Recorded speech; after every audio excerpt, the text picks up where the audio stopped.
arrival, they were treated as inferior. They were treated as less than. They were quickly establishing the social hierarchy among the plantation workers to let them know that this group right here is beneath you.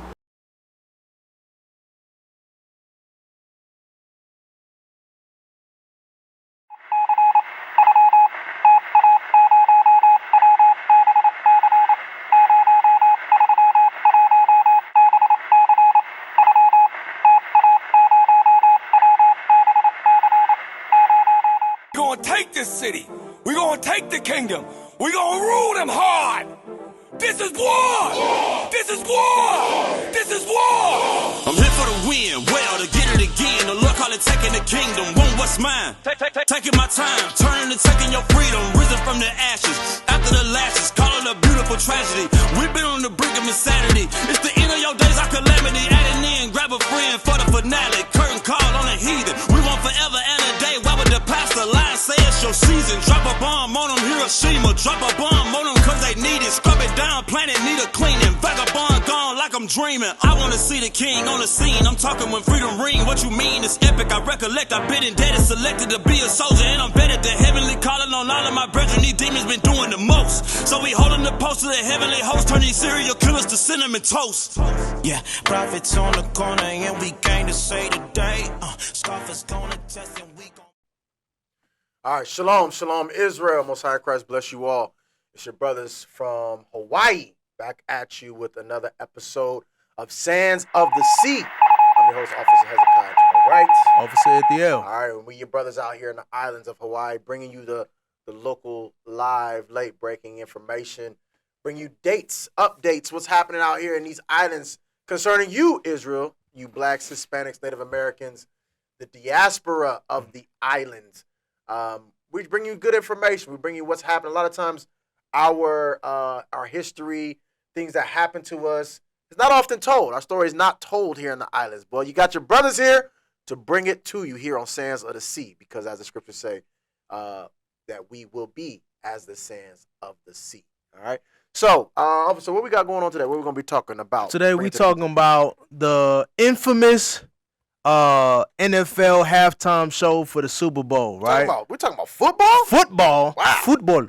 No, we're not talking about football, but we talking about Bad Bunny's performance and the subliminal, or not so subliminal messages in there. The messages that were in there, aside from the stuff that he typically do, but there's things that we want to pull out of what he did or the showcase that pertain to Hawaiian history. Absolutely. Or the history in Hawaii. Absolutely. To be specific. Yes. Well, without further ado, let's take a look. Because like you said, some good history. Let's see. Gotta hit him with that wepa. Qué rico es el latino. So you see the sugarcane fields. Sugarcane. If you're from Hawaii, this should start to ring some bells right here. Sugarcane fields. All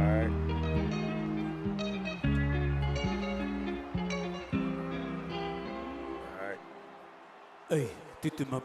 Now, of course, he doing his music thing, so we're not here to talk about that. We actually discussing the message that history that's left out oftentimes. All right. Let's go ahead and stop it. Yeah. So, I think that was great.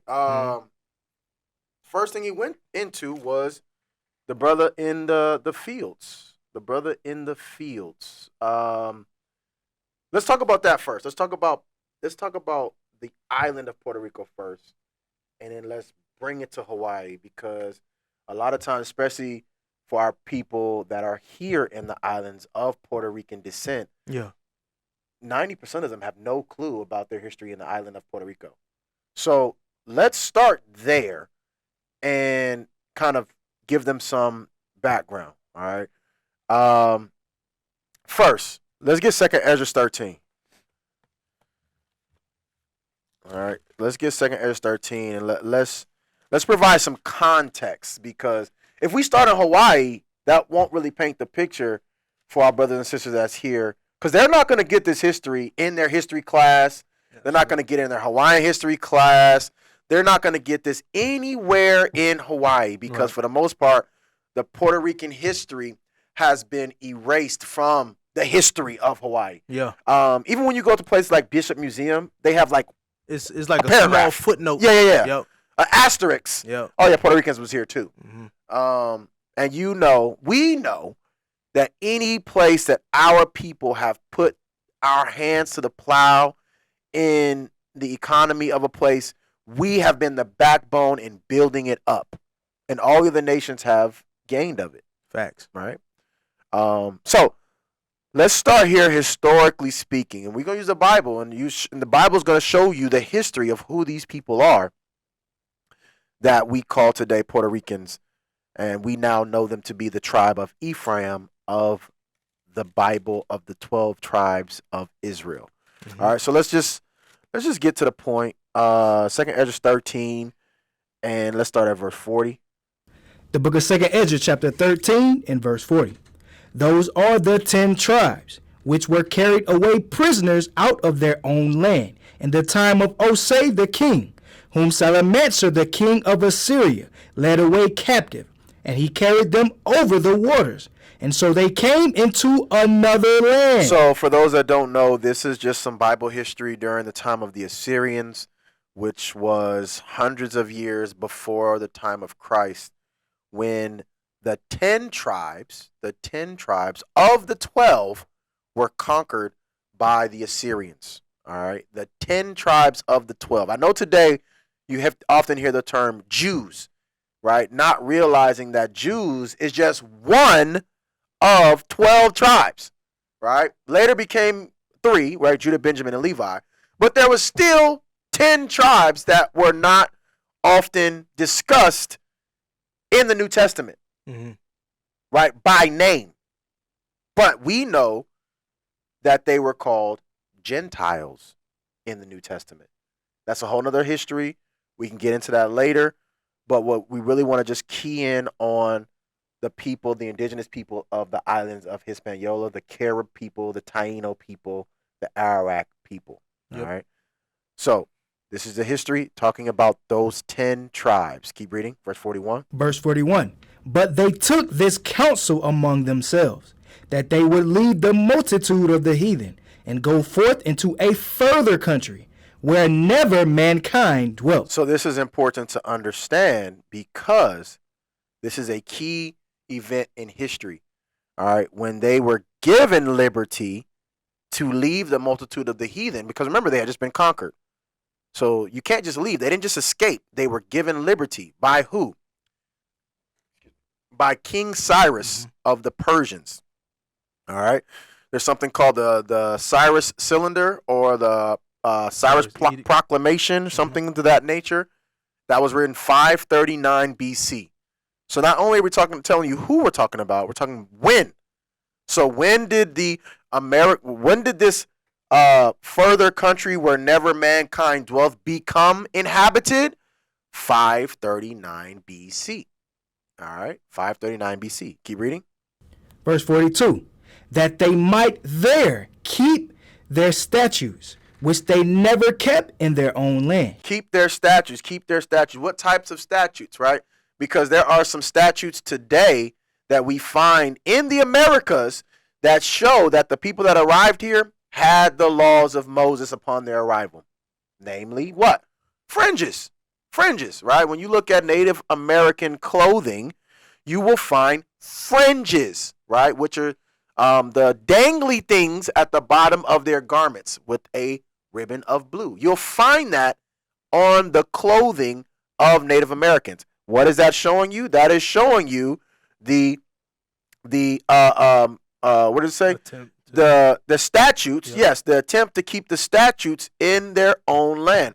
What else do we have? Well, it is a place in Las Lunas, New Mexico, and the Bat Creek Stone of Ohio that shows what? The 10 Commandments of Moses written in Hebrew. Showing you what? The indigenous peoples of the Americas had the 10 Commandments.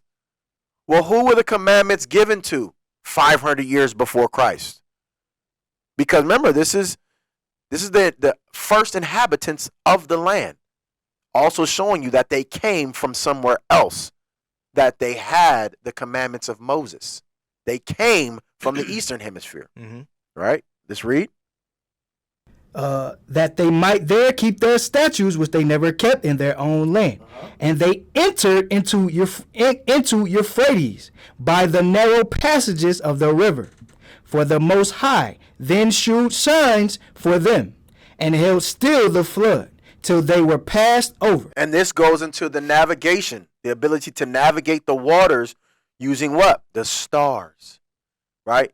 The Most High was showing them constellations and stars of how to navigate the North Star and this star and that star. That's how we will navigate the waters. All right, read. For through that country there was a great way to go, namely of a year and a half. Namely of a year and a half. So it took a year and a half for these 10 tribes to travel from Jerusalem, or the region today known as the Middle East, all right, and come down through the Euphrates, down around the Horn of Africa, and come to where? Read. And the same region is called Arsareth. And arrive in Arsareth. And arrive in Arsareth. All right. That's a key term that you need to understand. Arsareth was the name associated with the new, what's it called? The new land? What's it called? New land? Oh, you talking about New Arsenal? world? Yeah. Another land. Another land. Yep. All right. So it wasn't talking about Africa. It wasn't talking about Asia, right? As we know it of Asia at that time. These are all inhabited places. This was talking about a new land that had never mankind had dwelt. This is talking about the Americas.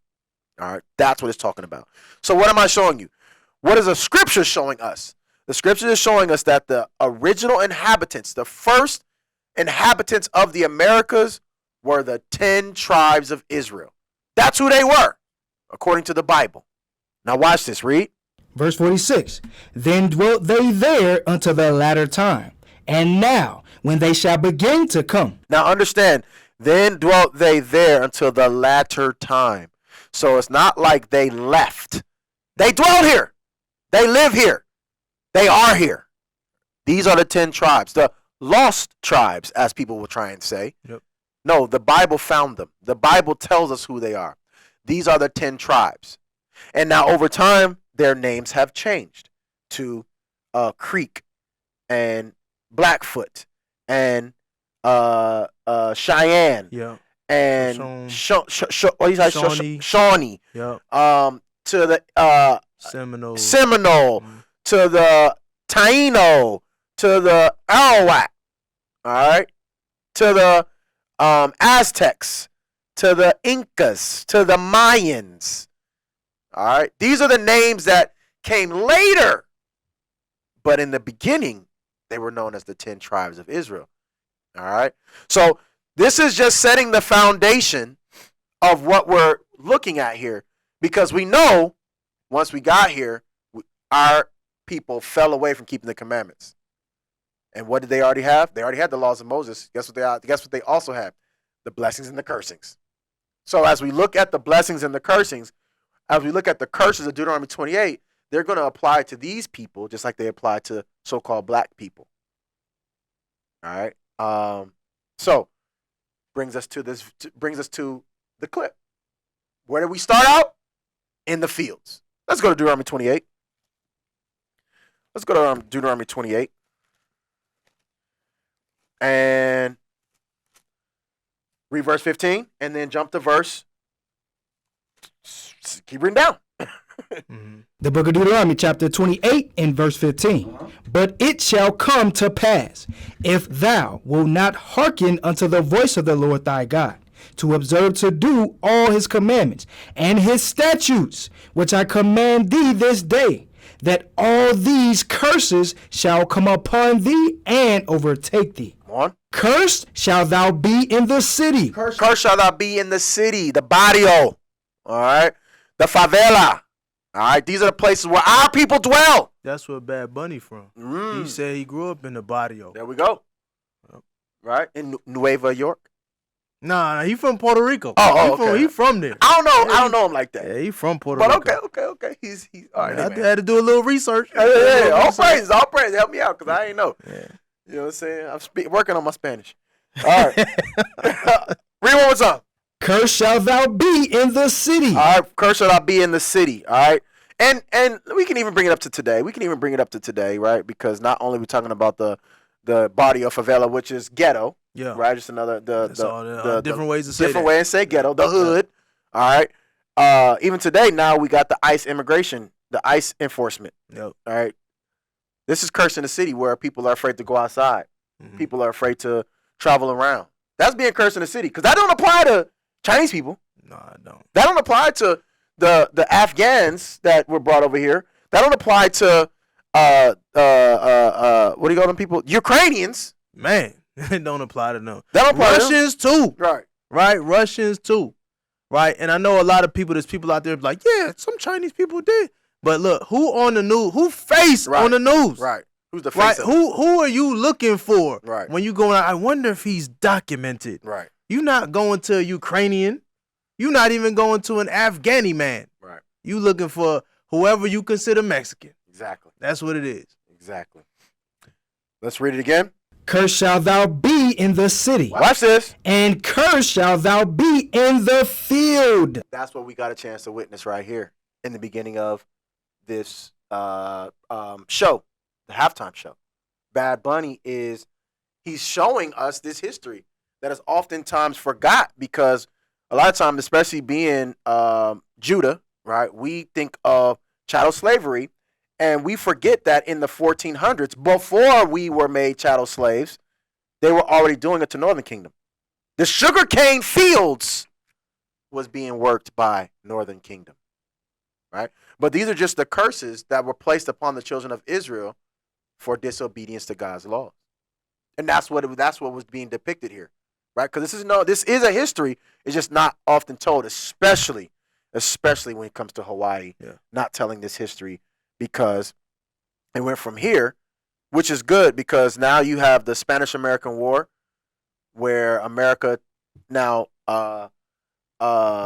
takes rule over Puerto Rico. Mm-hmm. All right. And then you have San Ciriaco, which was the huge hurricane. Yep. And now Hawaii comes into play. Right. Now, this is 1900. This is 1898, 1899, 1900. 1898 was Treaty of Paris, when the Spanish and American War finished. Then you had 2 years of, I don't know what to do with these yellow niggas. Right. And then once San Ciriaco hit, they was like, yo, Puerto Rico messed up. Right. Then all these businessmen come in and be like, you know what? We could use some extra field hands. Well, let's call them what they are. These are plantation owners. They are businessmen, but it was the same plantation, or the word that they often use with one another, planters. They call themselves planters. But these is the slave masters. Yeah. These are the plantation owners. All right. And just like they had plantations in the South of the United States for tobacco, cotton, what else they have? Different fruits, all type of stuff. Yeah. All type of stuff. Right. They also had the sugarcane fields. Yes. All right. So now that the what do you call it? The hurricane had destroyed Puerto Rico, and that economy, the plantation owners in Hawaii said, well, shoot, we growing the same thing they're growing. That would be an easy transition. Yep. Right? So let's get into a little bit of that history and kind of explain how that transition happened, how they were pretty much coerced to come here, what they was promised, and what they found upon arrival in Hawaii. Yeah. Let's talk about that. What you got on that? So there's a lot of details. I actually got a book right here. It's right. You can get it on Amazon or anything like that. What's the name of it? Who knows? Nah, it's called California and Hawaii's First Puerto Ricans, 1850 to 1925. The first and second generation immigrants and migrants. I think that's the title of it. It's a long title. By who? It's by Daniel M. Lopez. Right? He's done a lot of documentation, a lot of research on this in conjunction with a lot of other experts. Right? And if you are interested in learning about the Puerto Rican immigration here, coercion here, this is a great place to start. Right. Great place to start. So there's a couple of things in here, right? Let's open it up here, right? I got a couple of things in here. Right. So starting here, this is an excerpt from a lot of newspapers, a lot of documentation here. Before you read, I just kind of want to set this last thing out there. Mm-hmm. So what we're about to understand is that Puerto Ricans didn't just move to Hawaii. Nah, heck no. They didn't just move here. Nope. That's important to understand. Puerto Ricans did not just move to Hawaii. All right. They were coerced here, and along the way, they ended up being forced. This is similar to the Trail of Tears. Right. But not just, it wasn't just by land. You came by sea, then by land, then by sea again. Right. So when you think of the Trail of Tears and how devastating that was, you can think of this as the same thing. It just wasn't titled, especially because at the time, nobody considered Puerto Ricans human because there was no white European power that knew what to do with them. Because of the Spanish-American War. Yes. Yep. So this is an excerpt here from the San Francisco Call in May 16th, 1901. It says, sugar planters of Hawaii, right, cut off from their supply of coolies. Coolies is what they call Chinese people out here. By the contract labor law, find in the Puerto Ricans an acceptable substitute. Puerto Rico is overpopulated, and while the planters of that island profess some alarm at the exodus of laborers, the loss to the labor supply is not so extensive as to portend serious inconvenience. So they're saying that while the plantation owners that are still in Puerto Rico are mad because they're stealing all of our plantation workers, right, it's saying it's not so much that it'll devastate the economy of the plantations, right? Right. So I have another excerpt here. It says, they seem to have settled upon Puerto Rico as a country from which they might draw a timid and ignorant element easily imposed upon and subdued. Damn. That was the thought process in bringing Puerto Ricans here. It's easy. It's an easy mark. So the thing about it is, at this time, though, there was already other labor forces in Hawaii. Hundreds of thousands. So that means that they are trying to find what? A cheaper source. Yep. A cheaper labor source that is easier to be controlled. Mm-hmm. Don't really have to pay them. Easier to not just manipulate, but oppress. I guess the best word is. So a lot of the other nationalities that were here had a lot of national backing. So when they said we're going to strike, like who? The Japanese, the Chinese, some Koreans, right? You had other European people that was here as well, right? Did you say Portuguese? The Portuguese, right? As well as the Hawaiians, right? So they had a lot of backing and support for when. Go ahead. That's important to say, as well as the Hawaiians. What do you mean about the support and backing of the Hawaiians during this time? Because if I could add, during this time, talking about the late 1800s, all right, Hawaii is now a kingdom. It's still a kingdom at this time, which means it falls under its monarchs, which means that a lot of the land ownership at this time is still under the monarchy. Yes. And it's being, it's starting to be divided up between them selling the land to that was actually planters. part of they call it the Great Mahele, or I think it means division, or things like that. It was because of that the monarchy or kingdom of Hawaii said, you know, we're gonna allot land to the common folk, which we haven't done before. Because the king owned it before. It was a fiefdom. Yes. Yes. Right. And in that, a lot of white people ended up owning land and became plantation owners officially. Yeah. Right. And so with that, they were like, we can't get all the Hawaiians to be on the plantation because it's still their kingdom. There you go. So now we're gonna send out calls for other people. We're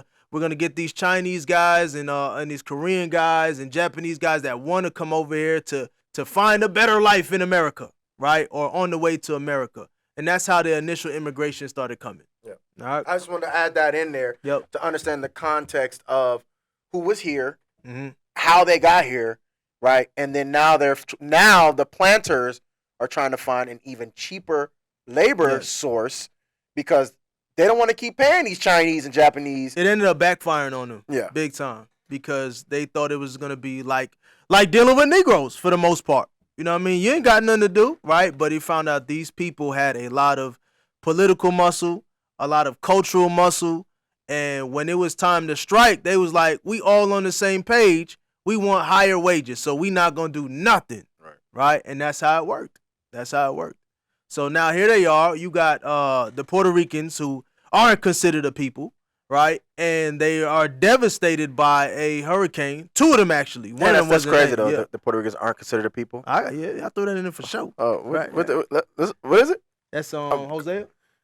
That's what you want? Yeah. Yep, let's get that. Let's get it. Yeah, that sounds familiar. Mm-hmm. They aren't a people. Where did we hear that before? Dang, I can't find Hosea. You get Hosea 1:11, 1:10. Yeah, let's read it. Let's read it, verse 9. The book of Hosea, chapter 1 and verse 9. Then said God, call his name Lo Ami, for ye are not my people, and I will not be your God. For those of you who don't know, this is when the northern kingdom started to become known as Gentiles, which you read about in the New Testament. Just throwing that in there. Watch this, read. Verse 10. Yet the number of the children of Israel shall be as the sand of the sea, which cannot be measured nor numbered. And it shall come to pass that in the place where it was said unto them, ye are not my people. You are not God's people. Matter of fact, you're not even a people. Yep. All right, read. There it shall be said unto them, ye are the sons of the living God. And that's what you see happening all across the globe. All right. And even here in Hawaii, you Puerto Ricans, you are the sons and daughters of God. All right. You are the children of Israel. You are the tribe of Ephraim. Let's get the one where it says 7 and 8. Yeah, let's get that one where it says be not a people. Yes, yep. Move them that jealousy with them that are not a people. Oh, okay. But we can get that one too. Isaiah 7. Let's get that first. Isaiah 7 and 8. Let's read that. Yes, sir. The book of Isaiah, chapter 7 and verse 8. For the head of Syria is Damascus, and the head of Damascus is Rezin. Watch this. And within 65 years, watch this, shall Ephraim be broken. Come on. That it be not a people. That's what we just heard. Yep. Ephraim was not a people. After the Spanish-American War, guess what? They were not a people. They had no nation. So then the planters of Hawaii, the plantation owners of Hawaii said, shoot, well, we can take advantage of that. Let's go get them. That's good enough. That's good enough. Go ahead. Where was you got? Let me get back because there's a lot of stuff here, right? So basically, right, when it comes to this book, it really just talks about the initial okay, I got you. The initial impact of how the Ephraimites, or the Puerto Ricans, as they're called today, why they were coerced into coming here, the reason being why they were coerced into coming here, and how they initially were treated when they came here, right?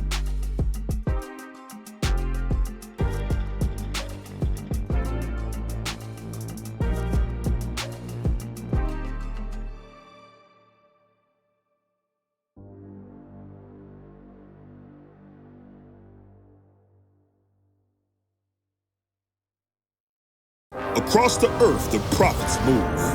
From city streets to distant lands, the message is the same. Israel must rise.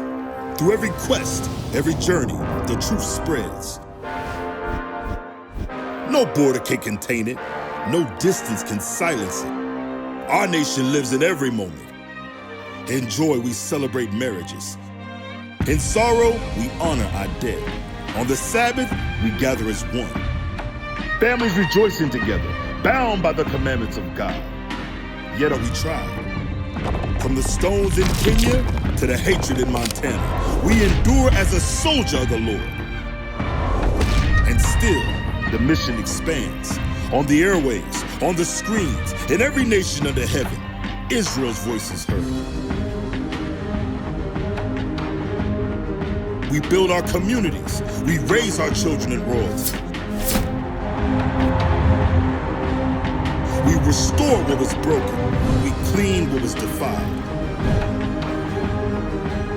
We show the world who we are.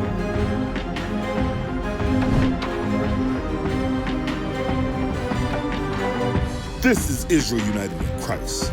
Nation in motion. Nation endures.